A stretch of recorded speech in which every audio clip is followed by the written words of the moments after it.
C'est faire ça? Je n'ai pas. Vas-y, fais ton top. 3, 2, 1, action. Bonjour et bienvenue dans ce nouveau podcast. Je crois que c'est le 9.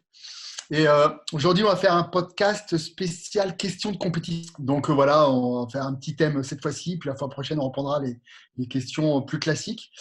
Et ben écoutez, bienvenue encore une fois. Et voilà, à toi mon petit Tanto. Ouais, salut à tous, bienvenue. Et puis, on y va, ce podcast spécial compétition. Donc, éclairons ce sujet. Vas-y, Allez, commence. Je te laisse c'est commencer. parti. Lors d'un rebond, doit-on garder son total calorique de décharge? Alors, non. Alors, en fait, c'est vraiment, les compétitions, ça va être délicat à chaque réponse parce que c'est vraiment du cas par cas. Je dirais que si on est prêt et vraiment sec, non. On va manger plus de calories parce que le but, c'est de recharger. Donc, on va manger plus de calories.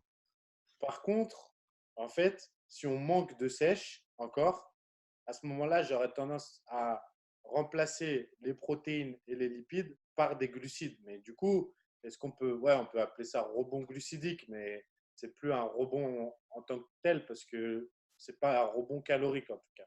Mais ce qui est sûr, c'est que quoi qu'il arrive, je rajouterai des glucides, si des glucides. Mais en fonction de si la personne est prête ou non, je ferai un excédent calorique par rapport à avant ou pas. C'est clair ou pas? Je me suis embrouillé tout seul. Ouais, c'est à peu près plus clair. Ouais, Alors en fait, ouais, alors déjà un point qui est super important, c'est que c'est vrai que pour faire un rebond, il faut être suffisamment sec et parfois, j'ai même envie de te dire, même presque une fois sur deux, les gars sont pas assez secs pour faire des rebonds. Donc ils s'emballent et je les vois, ils ont la peau encore un petit peu épaisse et ça manque de finition et trucs. Et ils sont là, allez, vas-y, on attaque, on va faire un gros rebond. Et ça, c'est vrai que c'est la base de la base. Déjà être suffisamment sec pour pouvoir faire un rebond, sinon les résultats ne seront pas optimum. Ça, c'est clair. Et on risque plus d'avoir un côté un peu flotteux qu'un côté rebond avec la peau plaquée. Et voilà. Et pour avoir une peau plaquée, il faut avoir une peau extrêmement fine. Et comme je dis souvent, on est rarement assez sec, en fait. Donc voilà, donc déjà être suffisamment sec. Et ensuite, moi, ce que j'aime bien faire, c'est remonter au métabolisme de maintien pour pouvoir attaquer le rebond et évidemment privilégier un maximum les glucides. Mais voilà, moi, j'aime beaucoup monter à peu près au métabolisme de maintien. Donc voilà. Donc Et du coup, pas, tu ne montes pas énorme, quoi. non, je ne monte pas forcément énorme, mais c'est sûr que si on fait un rebond en restant en déficit, eh ben forcément, le rebond, il ne peut pas marcher, puisque de toute façon, les calories qu'on va utiliser, enfin, les glucides qu'on va utiliser vont être bouffés aussitôt, quoi, puisque vous êtes en déficit, donc votre corps a besoin d'utiliser.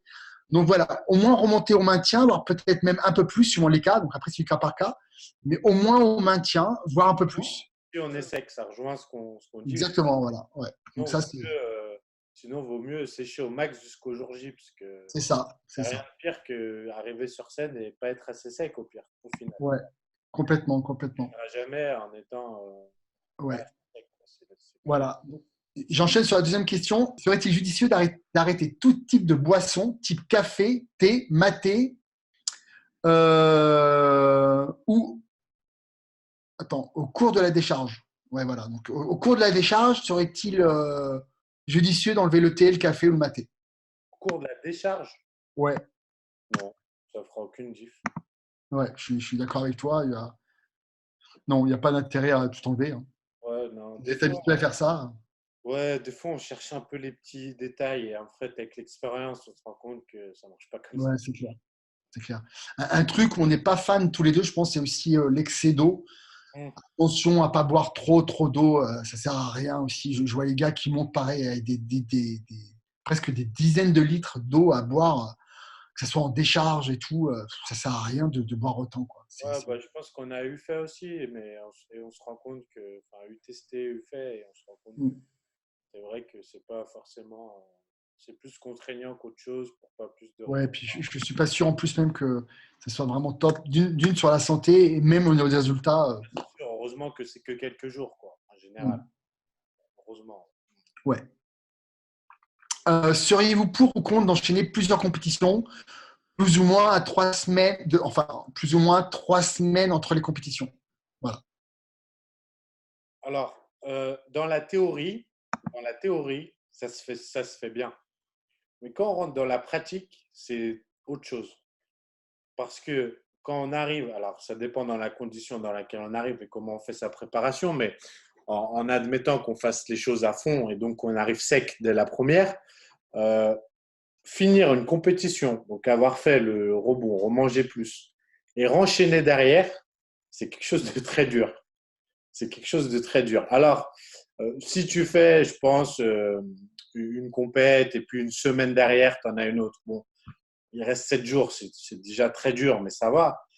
Mais quand il y a 3 semaines, un mois derrière, c'est quand même costaud. Donc, je pense que pour faire ça, il faut de l'expérience et que quand c'est sa première compétition, la première fois qu'on concourt, voilà, mieux vaut commencer par une compète et au pire une semaine après que tout de suite en prévoir 3-4. Ça reste mon avis, mais voilà, c'est quand même un cheminement qui est vite destructeur sur le long terme. Ça crée quand même des dégâts voilà, psychologiques, physiques. C'est vraiment quelque chose, une préparation. Hein. On sous-estime toujours à quel point c'est dur jusqu'à ce qu'on y soit. Hein. C'est vraiment quelque chose de difficile quand même. Donc voilà, je pense que c'est mieux de rester piano, piano. Ouais, c'est vrai que qu'on est débutant, c'est vrai que voilà, enchaîner une ou deux, c'est déjà très très bien. Après, qu'on est expérimenté, oui, après on peut enchaîner les compètes, on peut, avec l'expérience, on sait gérer. Après, voilà, après au niveau protocole par rapport à ça, ce qui est intéressant à voir, c'est que si en effet on arrive déjà très sec sur la première et qu'on a quasiment plus rien à sécher derrière, celle qu'on va enchaîner, il va falloir remonter encore une fois au métabolisme de maintien pour pas bouffer du muscle. Voilà, donc ça, c'est tout un travail du coach qui doit arriver derrière.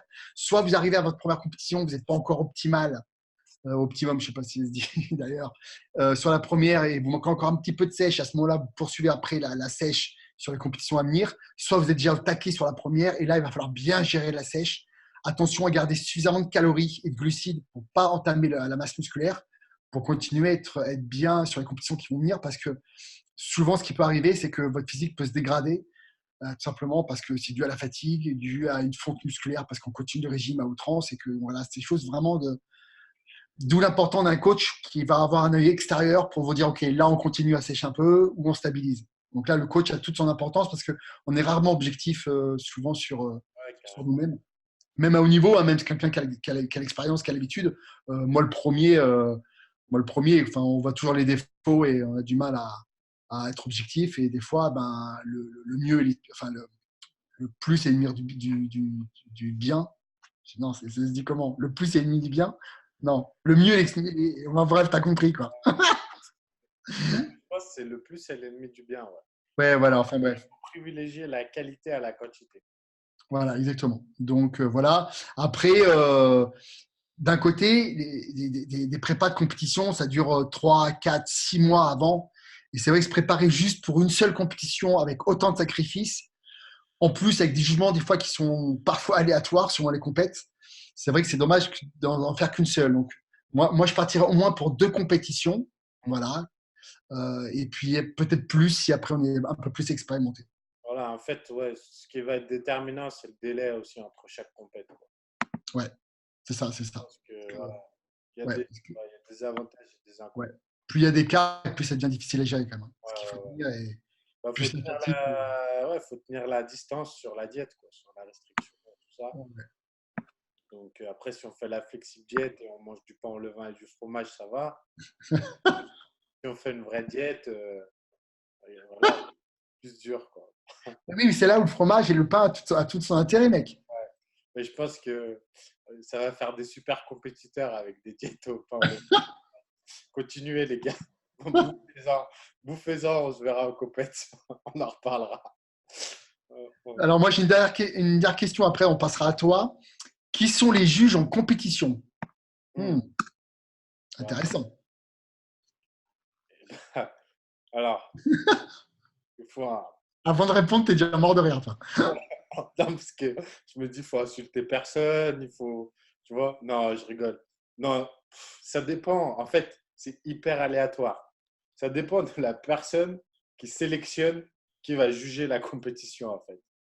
Autant il y a des compétitions où tous les juges sont légitimes, c'est des gens voilà, expérimentés qui sauront juger. Autant des fois, c'est n'importe quoi. Voilà. Autant des fois, c'est n'importe quoi.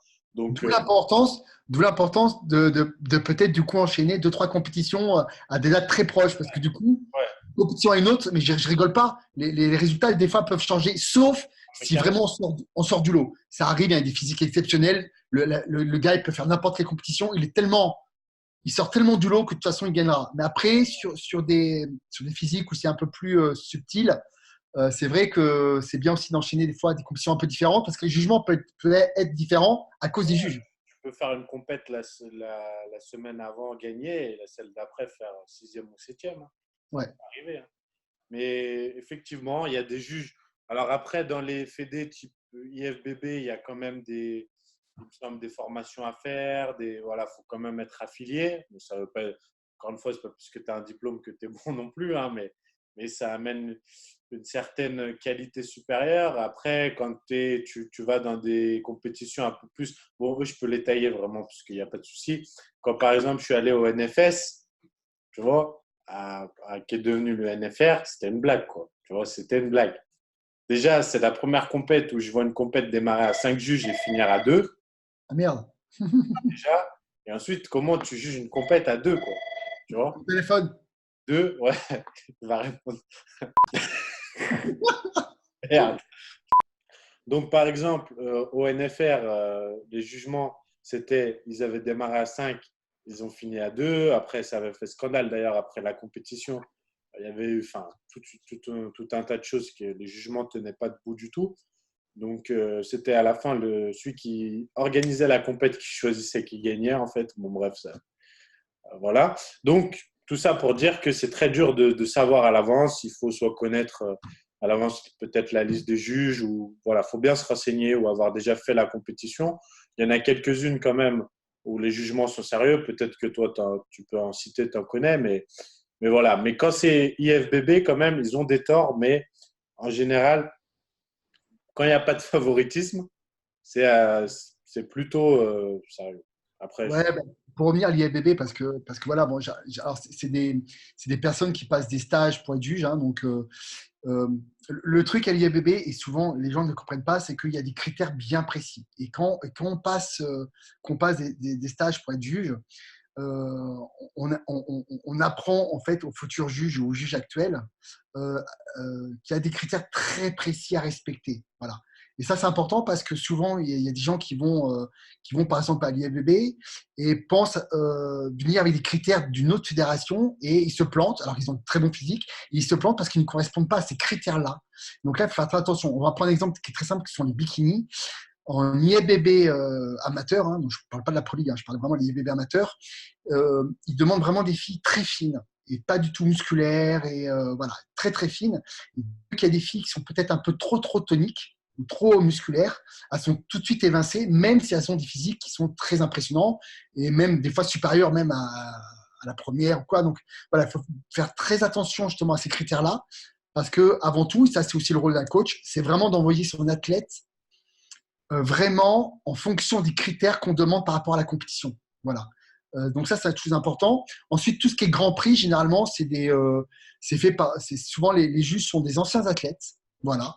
Donc les critères sont un peu plus aléatoires. Ça ne veut pas dire que les jugements sont moins bons, ils sont même parfois très très bons aussi. Donc voilà, donc faire très attention, bien choisir ses compétitions. Normalement, votre coach doit être un petit peu au courant de ça, il doit savoir à peu près où vous emmener pour que vous respondiez aux critères de cette compétition. Je vais vous prendre un exemple très, très particulier. Vous prenez Colmar. Ben, Colmar, généralement, ils aiment les filles peut-être un peu plus toniques, un peu plus musclées qu'à l'IFBB amateur.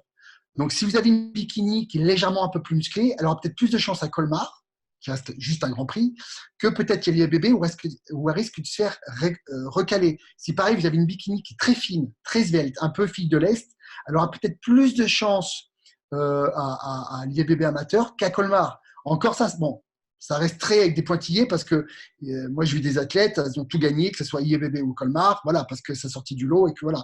Mais voilà, c'est juste pour vous donner un peu des tendances et pour vous orienter un petit peu par rapport au jugement et tout ça. Donc voilà. d'accord. Donc, bien lire les critères avant déjà. Ouais, bien choisir les critères et l'expérience des coachs parce que généralement, les coachs qui ont l'habitude d'envoyer beaucoup d'athlètes aux compètes, ils ont l'habitude des critères. Ils savent à peu près que telle compétition, ils privilégient ça, l'autre compétition, ils privilégient plutôt ce type. Donc voilà, faites bien attention à ça. Voilà. Et puis renseignez-vous sur les critères qui évoluent presque chaque année aussi. C'est un peu la merde, mais bon, c'est comme ça. Ouais, c'est vrai que c'est difficile à se caler parce qu'il y a beaucoup de fédérations, beaucoup de catégories différentes. Il y a quand même un paquet de choses, quoi. Donc, Ah, c'est c'est pas facile. difficile ouais, de rester au courant. Voilà, Ouais. effectivement. T'as une question, Anto, pour clôturer ce podcast sur la compétition? Ouais, j'avais une question et intéressante en plus. En prime, c'était que pensez-vous de pratiquer la compétition lorsqu'on est atteint de troubles du comportement alimentaire? Donc, j'avais fait une petite. C'est une question que j'ai en story. J'avais fait une réponse, mais rapide sur 10 secondes en story. Et je trouve que c'est dommage parce que ça nécessite Ouais. un approfondissement, puisque, avant de te laisser parler, je pense qu'il y a beaucoup d'athlètes qui font des compétitions qui étaient ou qui sont même encore atteints de troubles du comportement alimentaire. Mais vas-y, je vais te laisser t'exprimer. Ouais, bon, ça va être court, c'est vrai que c'est toi le spécialiste.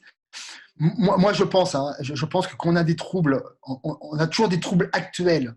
Je parle actuels, hein, c'est-à-dire qu'on a des crises de boulimie et d'anorexie qui sont toujours présents et qu'on se lance dans une compétition, je trouve que c'est hyper risqué, hyper dangereux. Je vous le dis cash. Moi, aujourd'hui, si je reprendrais du coaching, la personne me dit, écoute, j'ai des troubles alimentaires, je dirais, écoute, je ne pense pas que la compétition soit une bonne chose parce que tu as 90% des chances que ça va empirer les choses. Voilà. Bon, il y a toujours des cas exceptionnels, hein, il y a toujours des cas où les personnes, ça leur donne un cadre et puis finalement ils s'en sortent. Mais c'est plutôt rare, je vous dis franchement. La compétition est plutôt là pour vous donner des troubles alimentaires que de les réparer. Donc attention, attention à ça. Je parle par expérience et vous pouvez même pas vous douter du nombre de compétiteurs qui ont des troubles alimentaires. Ça dépasse les 50%, voire même peut-être plus. Sauf que c'est un sujet assez tabou, que personne n'en parle. Moi, le premier, j'en ai eu. J'en ai eu. J'ai eu des troubles alimentaires parce que quand tu deviens ultra sec, ben forcément, tu direct totalement ton système d'homéostasie et puis tes hormones, ta thyroïde, enfin, tu dérègles absolument tout. Et forcément, ben, tu tapes des crises de boulimie. Moi, je me faisais vomir à la fin. Donc, c'était du n'importe quoi, tu vois. Et voilà, donc c'est quelque chose où vraiment, faut faire gaffe, quoi. Faut Mm. vraiment faire gaffe et la compétition est loin d'être un truc qui va vous arranger le problème, au contraire, quoi. Je te laisse parler aussi parce que tu es plus un spécialiste aussi là-dedans. Donc, Moi, je suis totalement d'accord avec toi. Je serais même catégorique sur le fait que si tu es actuellement dans une phase d'anorexie ou de boulimie, il ne faut pas du tout se lancer là-dedans. Je ne vois pas comment ça pourrait guérir. En fait, le fait d'avoir le contrôle sur l'alimentation, sur son hygiène de vie, donc de faire une diète, tu vois, ça peut aider à s'en sortir. J'en suis le premier comment, témoignage que ça m'a aidé à m'en sortir. Mais faire une compétition, c'est un processus qui est totalement différent d'une diète classique. Parce que ce qu'on demande, c'est d'avoir un physique, voilà, c'est toujours plus. Et les troubles du comportement alimentaire, c'est aussi toujours plus. Donc, en fait, ça va t'amener plus loin dans l'extrême.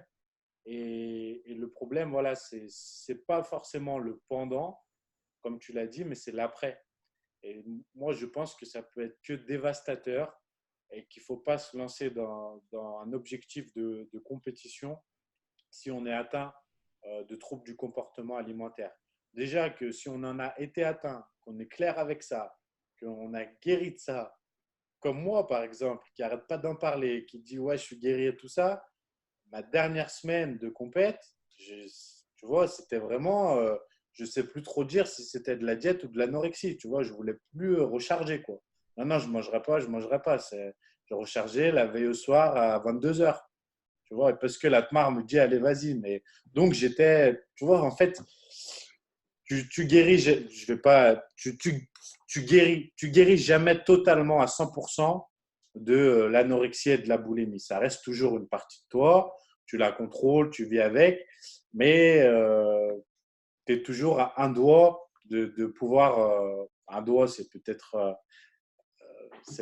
extrémiste, mais tu es proche toujours de replonger. Tu peux rapidement replonger et c'est très risqué donc de se lancer là-dedans. Voilà, donc moi personnellement, comme toi, je déconseille très fortement de s'aventurer là avant d'avoir réglé totalement ce genre de problème. Voilà. Ouais, c'est clair. Il ne faut pas oublier que la compétition, c'est vraiment un sport extrême dans la nutrition. Hein. Faut le dire, c'est quelque chose d'extrêmement dur. Mhm. Il y a même des personnes qui n'étaient pas atteintes de troubles alimentaires peuvent tout simplement en contracter par la compétition. Moi, ça a été le cas. Hein. J'ai jamais eu de problème alimentaire avant. Et pendant mes premières années de compétition, j'ai eu des vraies crises de boulimie, quoi. Donc chaud parce que moi c'était inconnu. J'ai dit, mais pourquoi j'ai eu ça, tu vois. Alors je l'ai pas eu sur ma première compétition, c'est marrant d'ailleurs. Je l'ai eu sur ma deuxième. Ça c'est un truc de fou. Sur la première, je l'ai pas eu. Je l'ai eu sur ma deuxième compétition. Ça qui est ouf. Mais voilà, j'avais mis tellement mon corps à rude épreuve. Et puis moi à l'époque, je vous parle de ça il y a plus de 10 ans. Hein, c'était vraiment les régimes hyper protéinés, sans graisse, sans glucides.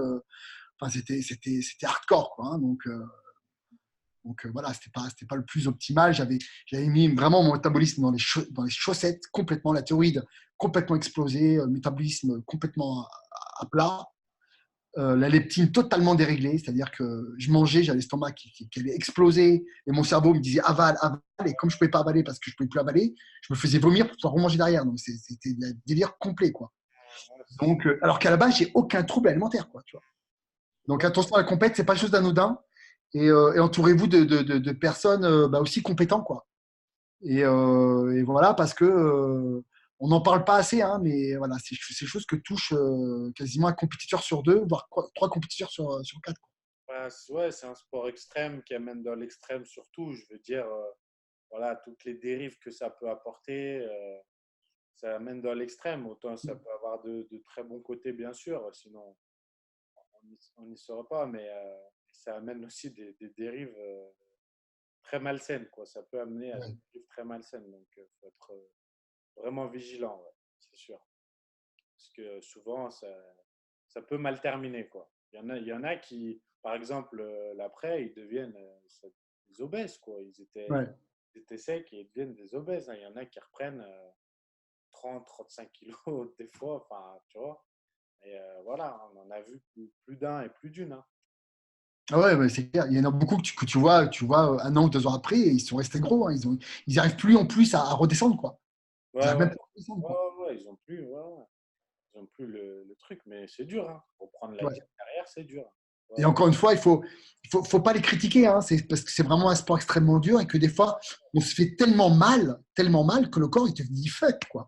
C'est-à-dire qu'en fait, psychologiquement et physiologiquement, même, il te dit, écoute, alors c'est irréversible, hein, il faut faire ça d'une manière très intelligente. Aujourd'hui, on sait à peu près comment refaire, comment on remonte un métabolisme et tout, mais ça fait quand même des dégâts psychologiques et physiques, donc c'est pas anodin. Donc, c'est clair. ouais, c'est pas anodin. Donc Le voilà. plus dur derrière, c'est de retrouver un objectif, tu vois, se refixer un objectif. C'est ça qui est dur, en fait. Tout s'arrête et oh, qu'est-ce que je fais, où je vais. Voilà, tu as beau avoir fait des plans avant, bon, bah, quand tu arrives au fait accompli, c'est fini, tu vois. Et puis voilà, puis souvent l'après, bon, bah, on va tout de suite manger se gaver, ce qui est normal, hein, on fait tous pareil. Et après, une fois que tu as mis le doigt dedans, bah, tu mets la main, tu mets le bras, tu mets. Et puis c'est dur d'en ressortir, hein, c'est clair. Donc, C'est clair. ouais. Super, Voilà, bah, écoute, magnifique pour ce podcast sur la compétition. ouais, spéciale compétition, voilà, c'est Yes. fait. Voilà, et on vous dit à la semaine prochaine pour le suivant. Merci à tous, n'hésitez pas à liker, à partager, à commenter. Et puis on se retrouve la semaine prochaine. À plus. Yes, on vous embrasse. Ciao, ciao.